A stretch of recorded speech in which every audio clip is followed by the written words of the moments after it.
Hello and welcome to UEDAIP Design Thoughts episode number 3. I will be talking about Terran maps 4, 5 and 6 from episode 1, the StarCraft episode 1 obviously, uh, which is the Jacobs installation, Revolution and Norad II. If you haven't seen previous episodes of this, you may need to know that those maps will be discussed in a way that will include heavy spoilers, so if you want to play them, you should probably play them before actually watching this, and come watch this only after you do play them. One thing I want to change from the previous episode is I want to talk a little bit more about how the maps changed over time, which I will try to do via looking at the old and new versions of these maps. I will also try to talk about something called Project Hydra, which you may not have heard about.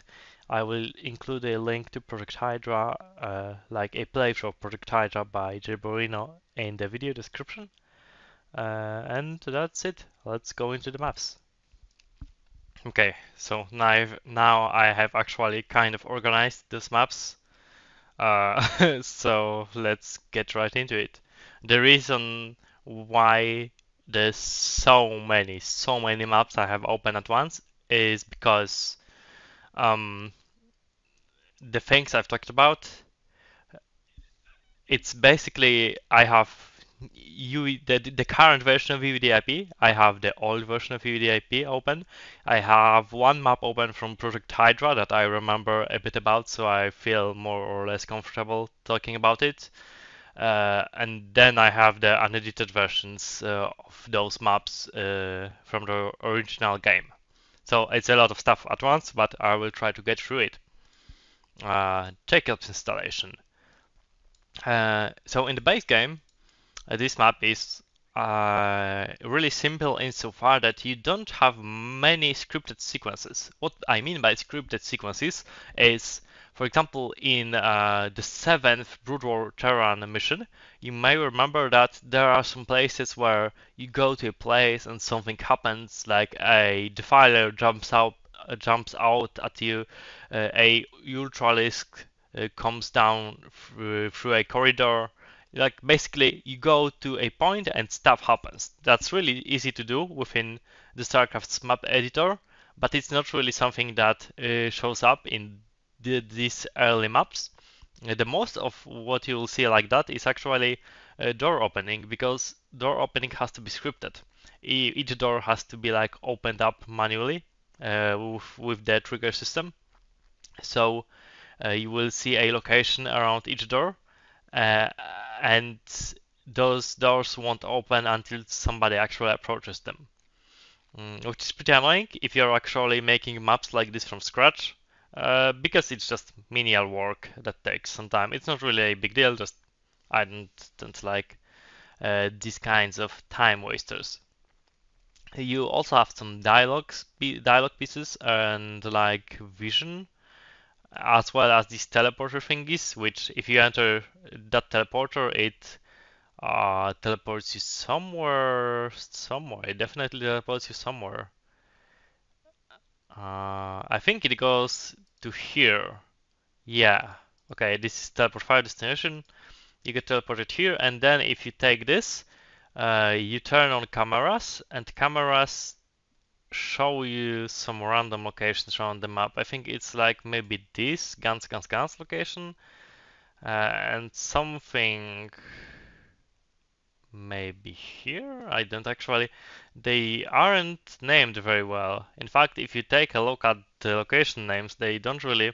They are just Star Wars references in this map. This is just like blast them. It's them.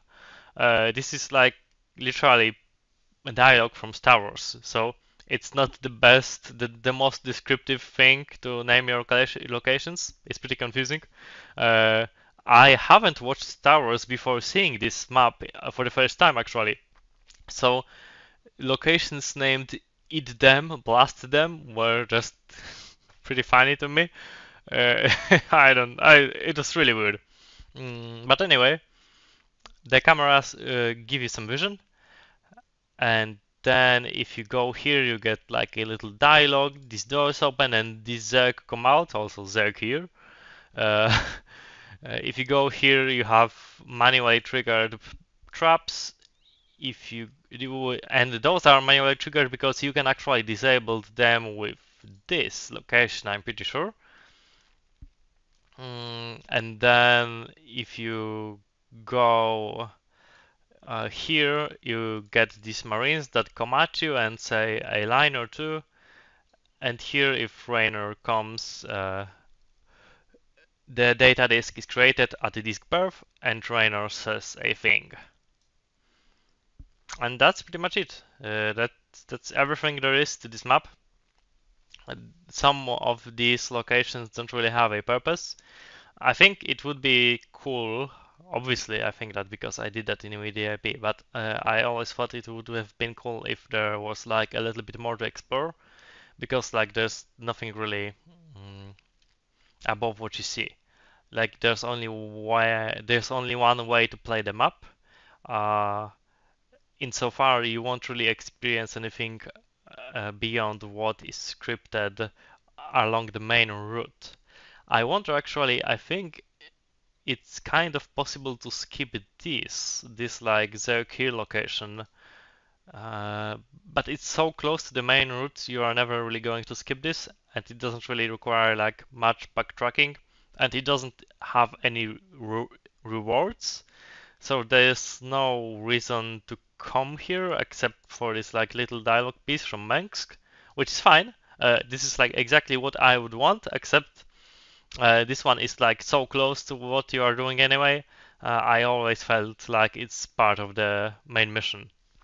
And I would wager that most people who played through Jacob's installation actually did come here for this bonus dialogue. And then if everything does something that is bonus, to me it kind of feels like it's just the main part. So I guess what I would want is something slightly more vague, or like something that requires slightly more effort. That not everyone necessarily gets it, but the people that do like feel some sense of achievement from actually being able to find something cool. That's at least something I really respect in level design, because I think it's pretty important for the level to feel unique for each player, and it's really hard to achieve that in those like scripted, drawn out micro gameplay sequences, because the enemy doesn't really do anything, especially if they are not scripted to do anything. They just stand in place. So you have to find some ways to diversify that gameplay, or make it more varied. I don't even know why I try to say those words really, because there's just some sounds I can't make in English, and then I go out and try to repeat something I've already said, but I use the word varied this time, which is really hard for me to say, so it's just a waste of time. I'm not going to cut this out though, because it's really annoying to find these little moments when editing. I think that covers it for the unedited Jacobs installation version. So let's move on to the UEDIP one. It was already open. That's pretty nice. You can see that in the unedited version, this little room didn't connect to anywhere, so you could just enter here and kill all the civilians and the civils, and it didn't really matter. What happens in UEDIP is if you do go in here, you have this location. If you enter these locations, the civilians and the civils get scared, and they actually retreat to Goliaths, and some of them retreat to this like safe place behind enemy units. So there's some consequences to actually entering here and like not doing anything. Like obviously, in universe the facility should be under alert way sooner, but it's kind of a nice way in my mind to make this have this feeling that if you do something stupid while infiltrating a location, it causes some negative consequences. So if you just try to screw around civilians, they can actually turn around to be Goliath pilots, escape, like enter those Goliaths, and they will be a bit of a problem for you later on because you have to deal with them. If you actually kill all those civilians or don't even trip them, you can take those Goliaths for yourself. You just send a Marine to one and it enters a Goliath the same way it would in Patriot's Blood, which is the Brood War Terran 7 installation map. Mm. Up this cliff you have two Marines that are patrolling. They will be pretty annoying to kill, so the best way to deal with them is just kind of move along. But you can kill them and save some damage. You don't have many opportunities to heal in this map, at least not early on. So any damage they do will stick with you for a while. If you go along this right side camera location, you will be ambushed by ghosts. Those two ghosts are actually cloaked, and they will only uncloak if you enter this location. So that's a little bit of an ambush. Mm. And I thought it was just a cool sequence to make. It doesn't necessarily equal out with what you gain for the camera vision, but I just thought I might as well do it here because there aren't many other locations where I felt like it fit. The teleportation thing is very much the same. You come into the teleporter room, oh, it's here, and you activate some cameras. There's a small dialogue, and cameras show the same things they would have normally in the unedited map, except there's like slightly different stuff now. If you go along this left side route, you can actually go up and completely ignore this middle section. And then as you go up, there's like a little flavor stuff along the way. You get some probes in cages, you get some rivers, you get some crystals, you get some psi meters. It's not really explained what those are, but since this is like a Confederate alien installation, alien research installation, I thought it would be cool to put them here and not really say that much about them because it's just an implication of a world beyond a world. Like there's something, obviously, there's something more about this world that we can explain, but we can see that it exists. So it's this nice narrative thing that I really like trying to do. Mm. That's also the reason like why there are some VATs in some locations, especially in the Zerg area. Uh, you can just go through the middle route as well. The guards are standing here the same way they would have normally, except this time there's also a patrol of marines that will actually try and chase you if you approach it. There's a patrol of firebats that will approach you if you activate the Zerg, which is like the idea is that they get an alert about Zerg coming out, so there's some firebats to deal with them, which makes sense because firebats are really good against small Zerg. I think I reshuffled something about those traps, but I don't necessarily remember what. So let's just say that maybe something changed about the traps, but I don't remember what exactly. The dialogue locations are slightly moved here so that they don't overlap with one another. And there's like some complicated weird stuff that's supposed to make the Zerg flow better, because I remember there was an issue where they would be getting stuck, but I don't really remember the details at this point. The most I can say is that the Zerg like try to chase you for a little bit longer than they normally would, I'm pretty sure. And you also get a healing station. This is obviously just barracks with the healing aura researched. If you haven't played UEDAIP vanilla or UEDAIP in general, I would say, Terrans get a barracks healing aura and it heals their biological units, which is supposed to be a compensation for medics. Mm. So you just get this, and if you come here, you can heal all your infantry, including Raynor. Hmm. Mengsk still says his little dialogue about the Zerg, and if you are noticing this, I'm kind of skimming over some little parts of the map that that's not necessarily like that there aren't necessarily Easter eggs, but are just some little things that I think are cool to explore. So this is what I was talking about. That hopefully there's some more stuff that you can look at. Not all of it is necessarily interesting or interesting gameplay wise, is what I mean. Because it doesn't really bring much gameplay in, but it's like just some trivia or some tidbit about the Confederacy or UEDAIP that you can learn going through a route that's not necessarily the same route as everyone else went through. This map is very much not ideal in that regard still, because it's a very small map and not that many things could fit here. And I also wanted it to be a quick map, so obviously it doesn't take 10 hours to complete.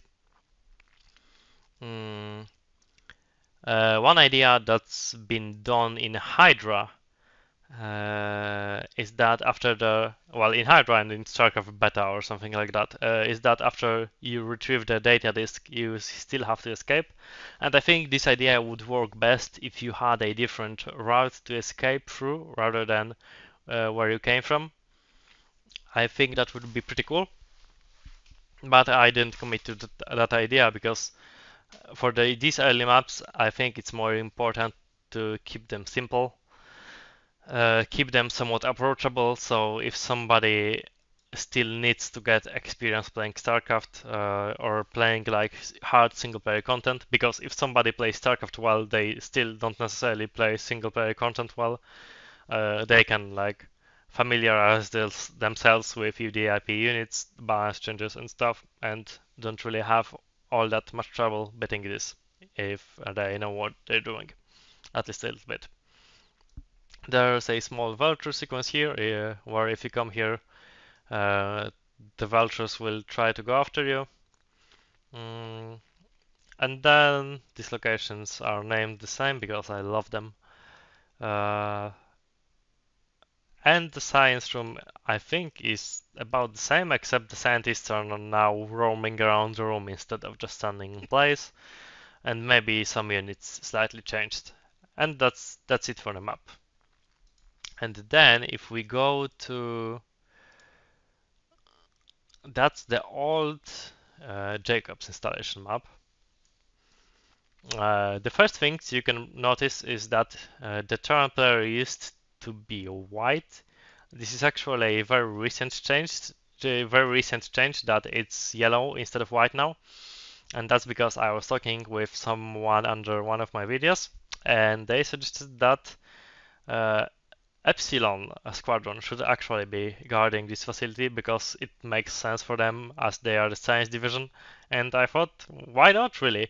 Alpha Squadron kind of makes sense because Duke dealt with you, but Duke also says that he had to come here, which kind of implies that maybe Alpha Squadron wasn't already in this location. So it's complicated. I think Epsilon works unless there's some outside like StarCraft extra lore that I'm not familiar with. Maybe I should have asked Subsorian, which Subsorian is like the the grandmaster of StarCraft lore. But I felt like Epsilon makes sense here, so I just did the change. It wasn't too hard to do, at least. Uh, it was actually slightly time consuming to do, but not that hard anyway. I think this map might have actually not received either any or not that many changes from what I've just shown because uh, changing micro wasn't part of that big rework I was talking about. I'm trying to see if there's anything different at all on this map. I think maybe the number of Zerg is slightly different. Maybe there's like some less Hydras, which if there is, that's because I wanted the map to be slightly easier. This location is the same, this location is the same, this location is the same. Yeah, I think this map might be almost exactly the same, if not exactly the same. What could change is I remember that in the old version of this map there was a bug that prevented the healing station from actual healing, so that was probably fixed. That was definitely fixed because I remember fixing it. But other than that, this appears to haven't. It appears that this map hasn't changed all that much. Let's go to the Revolution now. And the Revolution, the vanilla campaign is this map. You start with this very obviously manually placed set of Marines, which tells you that Blizzard didn't really have any grid placement in their internal started version. You go here, you meet Kerrigan. Kerrigan has like a small location. You get some dialogue. When you enter this location, Kerrigan says that he hates that she hates detectors. Those scout locations, I'm pretty sure they are just unused. Let me look for triggers for a little bit. Oh no, sorry, I forgot. Those locations are map revealers. So when Kerrigan tells you that she has finished scouting this area, you get terrain revealed around these scout letter locations. When you come here, you get some hint about cloak, I think. Here there are a few bunkers. You can destroy this missile turret, and after you do, you can cloak and go up this location. And if you enter this beacon, you get control over everything that purple controls. So purple is not really a player. Uh, what he gets is what you get. So immediately start with some very good macro. You have 2 barracks, you have 2 factories, you have 1 starboard. So honestly, you can almost win this mission immediately. You just get to, or you have to mine a little bit, and then once you do, you can lift off stuff here because there's not that many units like around this cliff, and you can probably win just proxying inside of White's base. You might need a couple of waves, so as to delay White's waves, but it's not a big deal. It's a really easy map. Even if you go mass rave in unmodded, which is obviously waves are a little worse in unmodded compared to UEDAIP, it's really easy. It's not that time consuming. You don't get much expansion play. I think the only expansion you normally, so to speak, get is this 5 minerals one. I don't really consider this an expansion because this AI is really small. Like it's tight. It has its base in a small area. So if you go here and you kill enough units to take this, and it will defend its like command center fiercely, you can practically move into its main base and kill it anyway. So that's why I don't really think this is an expansion. But if you really do need to, if you're a very new player, you probably can mine a bit from here. And this AI attacks you with, oh, maybe there's something interesting. Let me take a look. I'll open the AI script editor on my other screen. And that's Terran 5 main town. It attacks you with 4 firebats, then 4 marines and 2 firebats, then 1 vulture and 4 marines, then 5 marines, then 1 wraith, then 2 wraiths, then 3 vultures, and then it loops into an attack of 3 wraiths, then 4 vultures, 4 marines, then 4 wraiths, and then a combination of all units it used previously, like 1 vulture, 1 siege tank, 2 firebats, 4 marines. So it's really small attacks. Although it's worth mentioning that even though it sounds like an attack of 4 marines really sucks, It's probably slightly scary to a new player because it can kill Marines very quickly and it can kill your workers really quickly. So if you don't know what you're doing, you are just sending Marines into the grinder. I figure it's probably a good incentive to try and build the shiny new units, which is Wraiths. And if you do build Wraiths, it turns out they are pretty good against everything the AI has to offer. It doesn't get that many Goliaths to attack you with anyway. I think it technically can get Goliaths, right? Does it have an armory? It doesn't start with one. Oh no, it doesn't. It doesn't get an armory at all. So even though it's supposed to defend with Goliaths in the script, uh, it will never rebuild them. So yeah, Wraiths are just perfect. The AI doesn't really have any good answers after you kill the starting Goliaths it has. And then it kind of gets slower because it's supposed to get Goliaths, but it doesn't have an armory, so it can't build them, which may make the script a little bit derpy. Mm, and now let's move on to. I wonder what's the best order for this. Let's move on to the Hydra version because I haven't really talked much about what Hydra is. So maybe this will be a good opportunity, and you will probably see a somewhat of a contrast between this and the UEDAIP map I show afterwards. Hydra was a co-op campaign project that I've helped with uh, a few years ago. It was made by Pronogo, and initially I worked a lot on their early term maps as well. And it was supposed to be this really hard StarCraft co-op version. You can watch some playthroughs from when I was still around for the project on Jay Barino's YouTube channel. I will hopefully remember to include a link to that in the description. And as you can see, it had a lot of effort put into its terrain from Pronogo. The Pronogo really likes terraining, so the terrain is really detailed. Maybe sometimes even to a fault because it can be a little bit of a mess in terms of pathfinding if there's too many trees. But it's not like a critical amount. It looks nice. Here the regions are actually really good as well, so maybe those were actually being taken care of back when this map was being worked on. I don't necessarily remember. Maybe this is a little bit awkward, but it's not a big deal. The point is the terrain is really detailed, uh,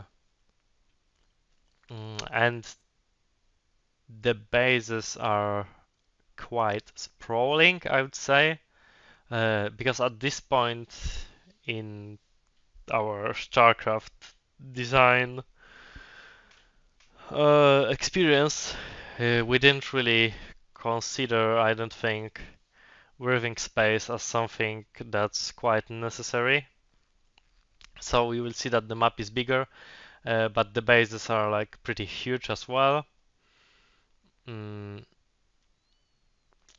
I can't tell what is the exact point where I stopped working on the project because I don't remember what's up with these ghosts. I'm going to guess that they are marine copies that never go outside of bunkers, so it's just a little small cheat, let's say, you can do so that the AI always has full bunkers and they never get emptied.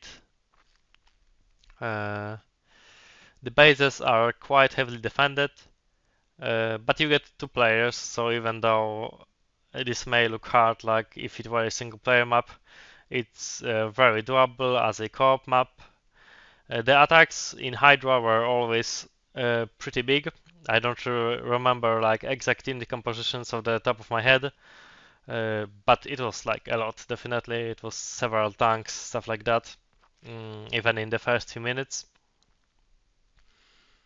Mm, And then you also get a lot of supply depots because I don't think we figured out any way to have the AI cheat around with supply so that the bases look nicer. I think if I were making this base now, I would definitely try to make some like sneaky way that could allow me to have less supply depots used. But I don't know. I am not necessarily even consistent on that because we will look at UEDAIP turn 5 in a second, and it's probably not much better in terms of supply depots.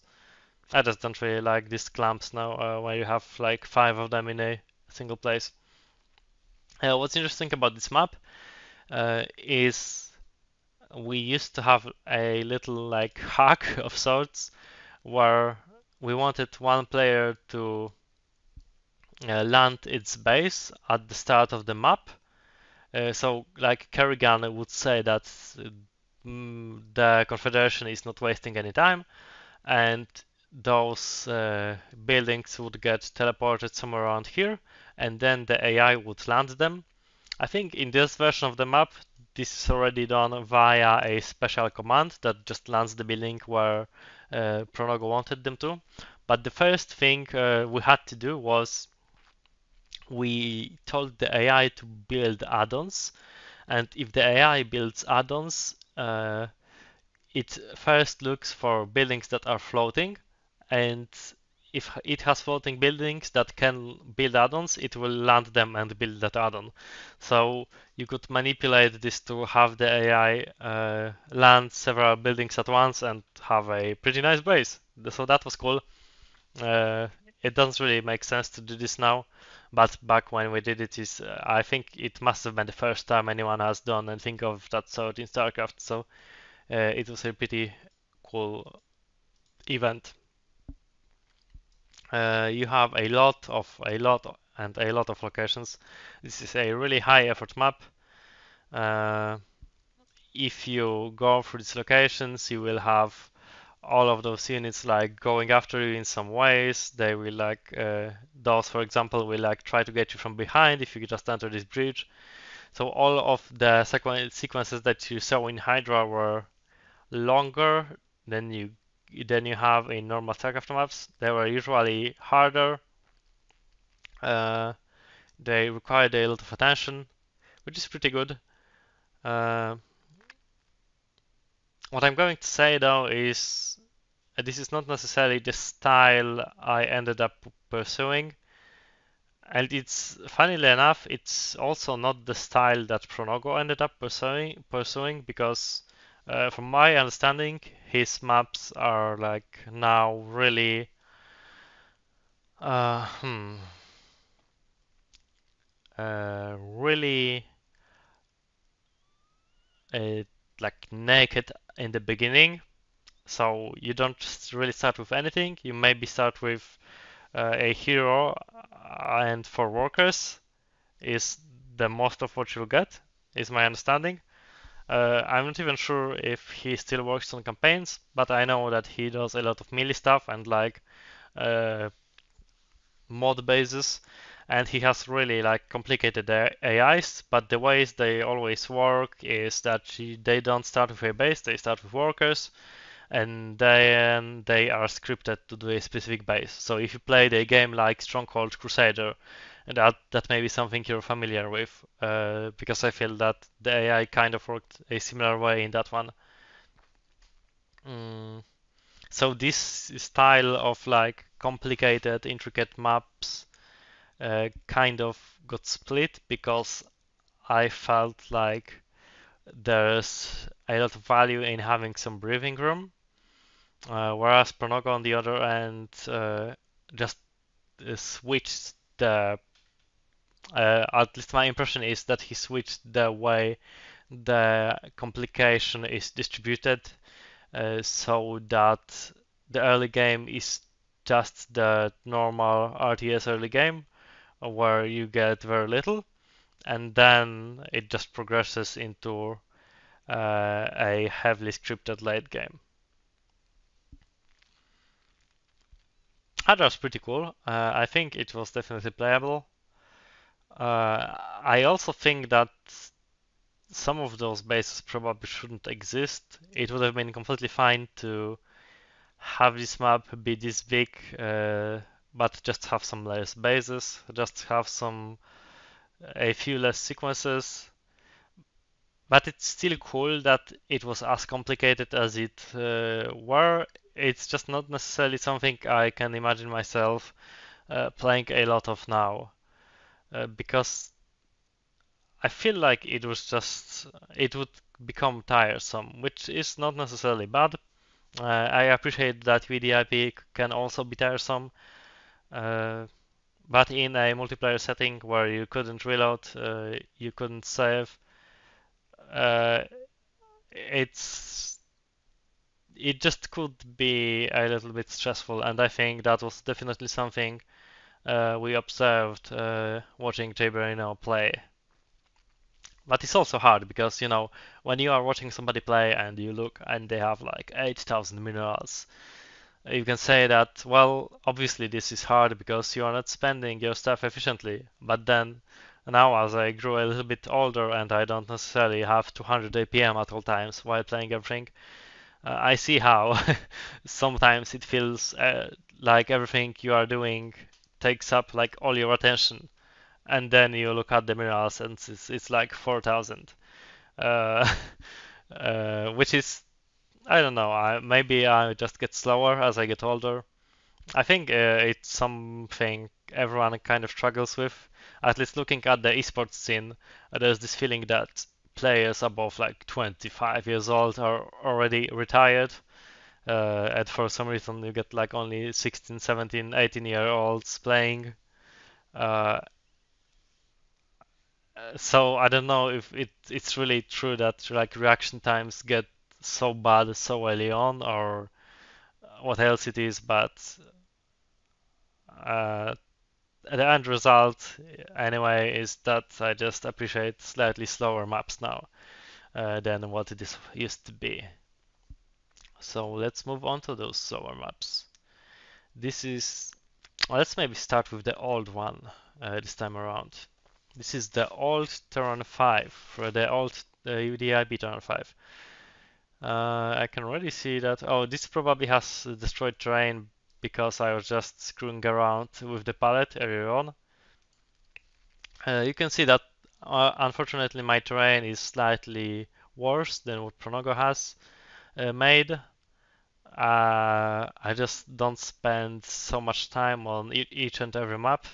Typically, I want to make maps within some time span, so unfortunately, this ends up making them a little bit worse off visually than they could have been. I'm also like a lot less diligent when it comes to tile editing, which is where you could like pick a single tile, and then like if you want to make unique terrain, you could blend them manually. And it's something I know Pronogo has done at times, but it's not something that I spend time on because I just feel like it's better to actually make more playable content within that time frame. Mm, you start with the same 8 Marines and the Vulture in a slightly different position now. The Vulture is obviously Raynor. You get to Kerrigan. You still get those scouts. You have a slight, like, simplified patrol sequence where there's a Vulture patrolling here, there's some Marines here, there's a Wraith here, and if you don't catch these two civilians, they enter those two Wraiths, and then those two Wraiths go after you. So this is like very simplified compared to the Hydra version, obviously. And then you have bunkers here. Uh, you have also one bunker here. This is slightly, you can see that those are a different player than what was seen in the unedited vanilla Tron 5 map, because if you have an AI with an area town, there's a bug where if you start the script uh, after having killed a unit, if you only have one town, that unit doesn't get rebuilt, but if you have a town and a area town, that unit gets rebuilt. So to avoid this issue, I had to switch these bankers to a separate player so that the AI doesn't randomly send more shit towards you, even though it's not supposed to. After you get this, you get to this beacon, you get this base, but this time it's only this base. It's slightly smaller. There's no 2 of each production building. But this purple player becomes an AI ally. If you didn't let civilians reach those 2 waves, they also become purples. So he starts with slightly more units. He gets another base here, which we'll talk about a bit more after we get to the current version of the map. Your enemy can expand to this location. He starts with this mining area as well, and this is like purposefully exposed so that you can actually kill those workers with waves. There's not much defense on this like minor island, so it's pretty easy to harass. You can even reach it with tanks. He has a big base with slightly more spread out supply depots. And he attacks you with like mostly tier 1, tier 2 units. He can get up to Ghost in this version if you let him expand, and then I think he may even be able to nuke at some time after expanding if you just let him do his stuff. The idea was that I would have very similar attacks between each time Alpha Squadron appears. So I worked this map with this idea in mind, kind of. So there's like attack patterns, like 3 sets of attacks made up only of waves, where each one tries to hit a different spot. And then I try to repeat the same thing all the way up to True Colors, which is the last location where Duke appears. I kind of got relaxed on this idea over time because it was really unwieldy at times, but there's still like some flavor to be found there, where Duke kind of prefers certain types of units, and certain patterns will repeat whenever you do meet his AI. I thought that's I still think that's pretty cool to have like an AI personality, but what I learned over time is that players don't really take notice of it. So even though it still exists to a degree where I would say it's pretty easy to notice the similarities each time if you fight Duke, it's not really something I feel like that people actively notice. It might be like they have heard about it from somebody and they say, wow, that's cool, but it's not really something that you consciously pay attention to while playing. And let's move on to the current version of the map. The biggest difference that you will immediately notice is that there's no Raynor and no 8 Marines. They actually get ferried in from this dropship. So you have like a small tiny cutscene where they come out. I thought that I've helped, or I'd rather, I asked a mapmaker called Vorgos for help with this, and he like helped me to create more scripted sequences in many maps where there were none, and that's because I figured that those sequences are really nice in Brutal, especially if they aren't unskippable like 5-minute monstrosities. It's just really nice to see the world being alive. So if you can put something like this where units come to an obviously unreachable location via a transport instead of just being there, it's a cool thing to do. I don't do it anywhere. I don't do it everywhere, sorry, is what I meant. But I do it enough to be happy with myself, basically. And I feel like if I ever get the time to work slightly more on a map that I've already worked on, this is always a cool thing to add. Like if you can identify a sequence that will add some of that coolness factor while playing it, it's really nice to do. Hmm. Meeting Kerrigan still looks the same. If you have a keen eye, you may notice that there is probably some more doodads here, and the terrain is probably slightly more intricate. That's because each time I work on a map, I just kind of add doodads over time.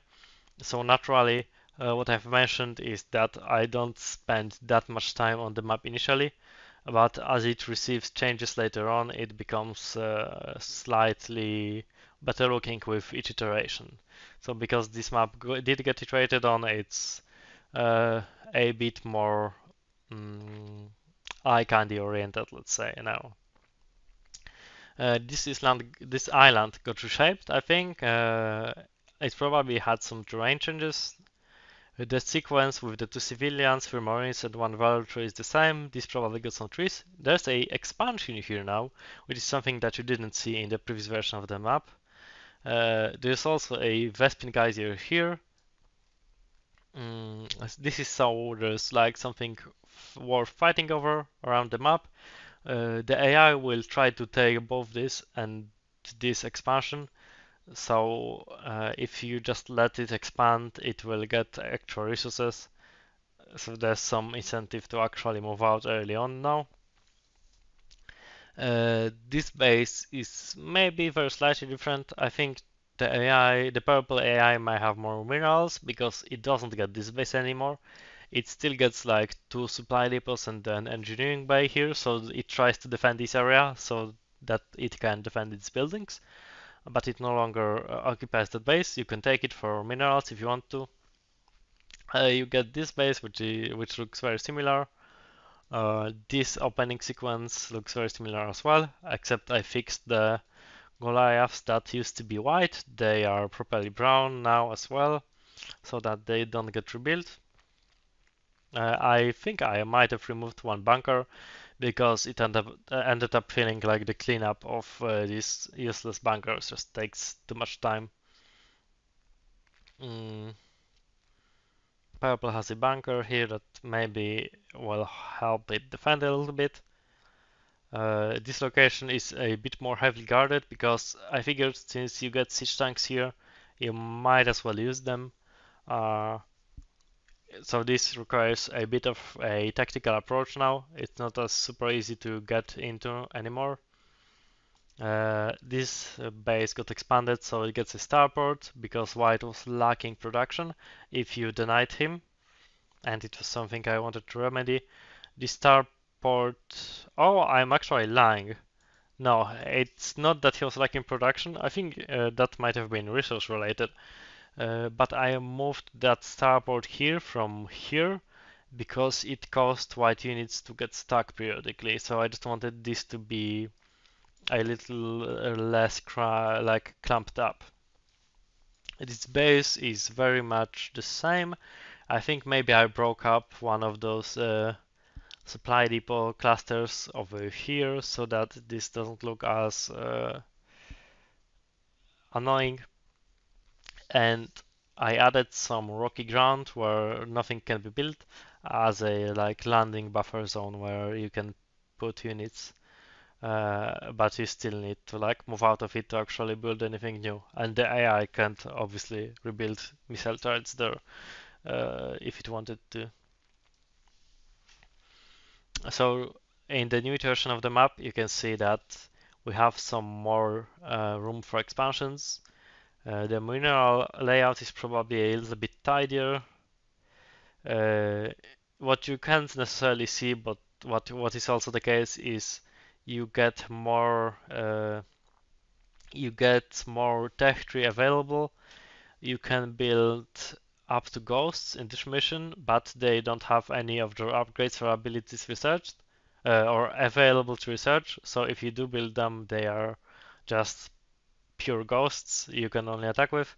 As a result, you can also build science facilities, but science vessels can't use anything, so they are just detectors. So basically, you get more of your tech tree, but it's limited in what it can do. It will obviously be unlimited later on. The reason why it is done like that is so that you just have some more options. Because this is not oriented to completely new players, it's probably oriented. The mod is like probably made for people who already know what StarCraft is. I don't need to restrict units for as long as StarCraft normally did, because I can assume that you can probably learn about units more quickly than someone who has never played an RTS game before. There's a cool thing in this map, which was done thanks to one of my supporters, where the Antigan AI will actually be customizable before you start playing the map. Like in the briefing room, you can select what it's supposed to do, and it can be like it can try to just support you in general, or try to mount up some slightly larger attacks, or it can try to harass this expansion with like firebats and vultures. And if it does, that's pretty useful because it actually gets those missile turrets down and then starts like dropping 2, 3 firebats. Even though it's not that many units, those can kill clamped up SCVs really quickly. So it can do a lot of eco damage. And if you do economical damage to this AI, it gets really slow. It doesn't have that many places to mine from, and those mineral fields only get like 1000 minerals, so they mostly get exploited very quickly. So if purple gets to harass your enemy and you help him a little bit, it's really easy to just run white completely out of money. And after you do, it's just a cleanup, which purple helps with because he's an AI, so he like automatically cleans up stuff you uh, don't want to spend your APM on. One early idea with this map was that Duke is supposed to attack you early because Alpha Squadron is all about these big early attacks. But I kind of shifted away from that because the map just doesn't support it. He still has attacks that are supposed to be scary early on, but it's no longer like for tanks or something of that sort. It's no longer attacks where you would have to pre-play them up to even be prepared for them, but still attacks that definitely, if you leave them unattended, they can deal a lot of damage to you or your ally. And you probably want to keep your ally alive, even if it's just so that he can kill some of white workers. Let's go to Norad 6. And this is the unedited version.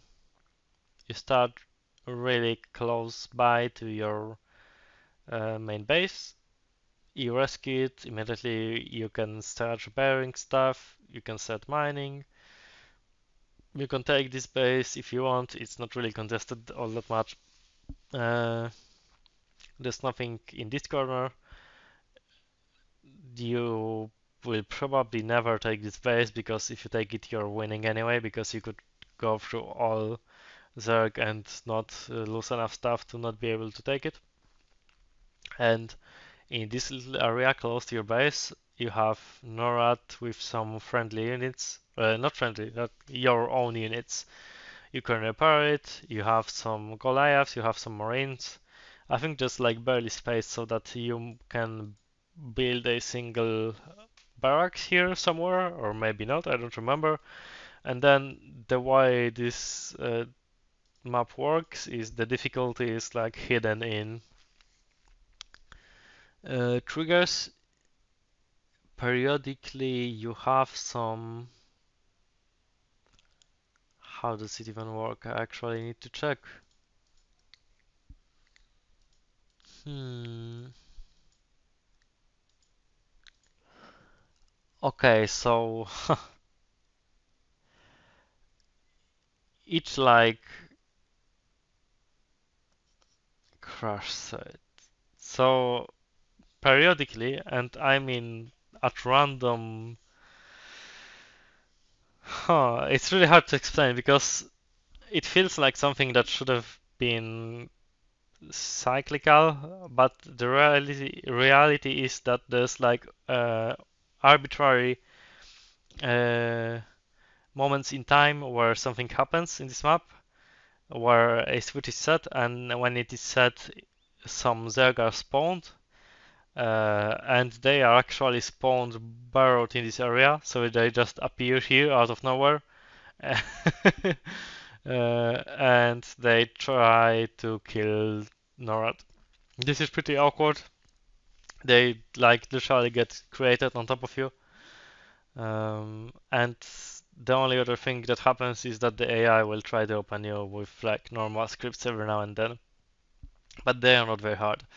So the biggest difficulty is like getting your dropships through this 2 million spores area, and if you do, you just win, right? There's not really much to do on this map because you don't need to kill enemies. You probably don't want to kill them. It's kind of, to me, it just always felt kind of annoying that you have to like bunker up for a couple of minutes and then fly enough dropships so they don't all die. And this is like still the best way to win this because otherwise you are wasting a lot of time on getting through Zerg that you don't need to get through. But it doesn't really feel reinforced by the map. In the old UEDAIP version of this map, instead, there's something that we will like immediately talk about probably. The gameplay sequence before you get to your base is slightly longer. It's slightly more complicated. You have to get through some Zerg now. There's an infested turn that you have to tank if you want to get through here. And in the first iteration of this map that you're seeing, the infested turn doesn't serve like that much of a purpose. It's kind of a gimmick.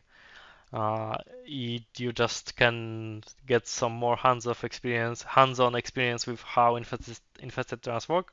But it's since it's at the very beginning of the map, you don't lose much time if it like kills Rainer or something like that. So it's not a big deal. Here you have to micro slightly so that your units don't get all killed by the sunken, and then you can take this map. You can kill some extra Zerg, and after you do, you can start mining. This area is like more infested looking, is what I wanted to go for. There are these random brown buildings, turn buildings, and if you kill some of them, an infested turn will jump out, which is supposed to like reinforce this idea that there's infestation happening, right? This base is harder to get into because you get a sunken, so it's slightly harder to like move through this map. And this location is now just a base of browns, and instead Duke is here. So he is in a location that's like harder to get into slightly, but not hard because you have a million sunkens. It's hard because it's slightly far away and you have to like be able to build up enough stuff to get here without losing everything along the way. And it's not very hard if you actually have like couple of raids, couple of dropships and Raynor. It's really easy to get to Duke. The harder part is holding out. This is like something that catches people off guard because with the knowledge that it's enough to get to Duke without losing all your dropships along the way, the map is now designed with the idea that you have to hold out until that point is realistic. So this Zerg will attack you a lot. Their attacks will be pretty hard to hold out. You get like, I don't know, 8 Hydras, 12 Zerglings, stuff like that. 10 minutes in, which is pretty hard to hold out if you are not prepared. Thankfully, you get Firebats, you get Siege Tanks, so you have the tools to deal with this. You also get Science Vessels with Irradiate for Guardians, which will also be coming your way. This is the first map actually that The enemy gets guardians. So it's just a race against time in this case. Not only because Duke can be destroyed if you wait for too long, but your base can also definitely be destroyed if you just try to turtle, or maybe you try to kill the Zerg, uh, but you don't macro up fast enough to have enough units to kill them. In this version of the map, there was really no point in killing Zerg, you didn't get anything for it, but it was slightly changed in the version that we are going to look at in a second. The brown base is intentionally huge. It's supposed to be really annoying to destroy. He defends pretty fiercely. It's just not supposed to be destroyed. You're supposed to get to Duke, and hopefully the base design reinforces that. You can see that there's like not a whole lot of free space on this map. There's Zerg everywhere. This isn't necessarily good. This was something I tried to remedy while I kept working on the map. And the end result is what you're going to see here. You can now go one of two separate ways. One still has the infested run, but now he kind of tips you off uh, towards the fact that if you go left, you are going to see more infested turns. And on the right side, you have a guardian, which is supposed to be a obvious cue that if you go right, you are going to see more air units. This left side intro sequence is about the same. Uh, Here you get some Mutalisks and some Zerglings attacking your base. You can hopefully see that there's some more free space on the map. It's still pretty clumped up, but like because it's twice as big, bases got separated in space, so not everything is as clumped up, especially the right side. There's a lot of free space that you can just walk through without any combat happening. This brown base, I think, might have slightly less static defense. There's actually a reason why you could want to kill Zerg now, and it's that if you kill enough Zerg production, what happens is that the Zerg in vanilla Terran 11 are slightly less likely to kill you, or I mean that they're slightly weaker. So if you want to commit to attacking Zerg, like there's a small reward now. It's not necessarily something useful, but I thought it would be just only appropriate to like try to reward that because it just felt weird if there was completely no reason to attack Zerg. This map hopefully also introduces something called brutes. This is like obviously an extension of AI personalities. Specific brutes do their own specific stuff, like Surtur, the blue brute, attacks their own buildings and attacks their own larva, but in exchange they get like a big money cheat and they get a lot of production. Their larvae spawn faster, so they get a lot of units, but they are also kind of suicidal. They destroy their own shit, and often you can use that to actually break into their bases more easily than you normally would. I also worked on making sure that Duke doesn't die as unexpectedly in this version of the map, because that used to be a bit of an issue where Duke would just sometimes die. I kind of rescaled the attacks, so this is something you can see coming over time, hopefully. He has more space here, so that he doesn't suicide his own units as often anyway. There's some places the Zerg can expand to over time. You can obviously still expand here. If you go right, you can expand here actually. And obviously, if you don't take any of this, the base that you don't take gets destroyed. So you can expand there afterwards if you need to. Brown still does infested turns, still has queens. He's still pretty annoying. What more can I say about this map? It may feel pretty cheesy, I will admit, the way you win, especially if you go right, because uh, there's like a disconnect between how hard it is to defend against the pressure you get from the Zerg and how easy it is to just send a couple of dropships and win. But this is intentional. I just really wanted to drive home the idea that there are some missions you can't win through turtling and just beating the enemy with whatever you're turtled up to. You have to go for the objectives instead, because there are missions later on in Brood War, in normal StarCraft, where the objective is very obviously like easier to get to uh, than it would be to full clear the map. It's not necessarily always impossible to full clear the map. It's okay to do. Maybe there's some bonus you can get for doing that. But I still want the player to understand that objectives are important and you probably need to get to them. That's going to be it for this episode. If you guys have any questions, feel free to ask them in the comments. If you want to support me, be sure to comment, like, and subscribe. And see you guys next time.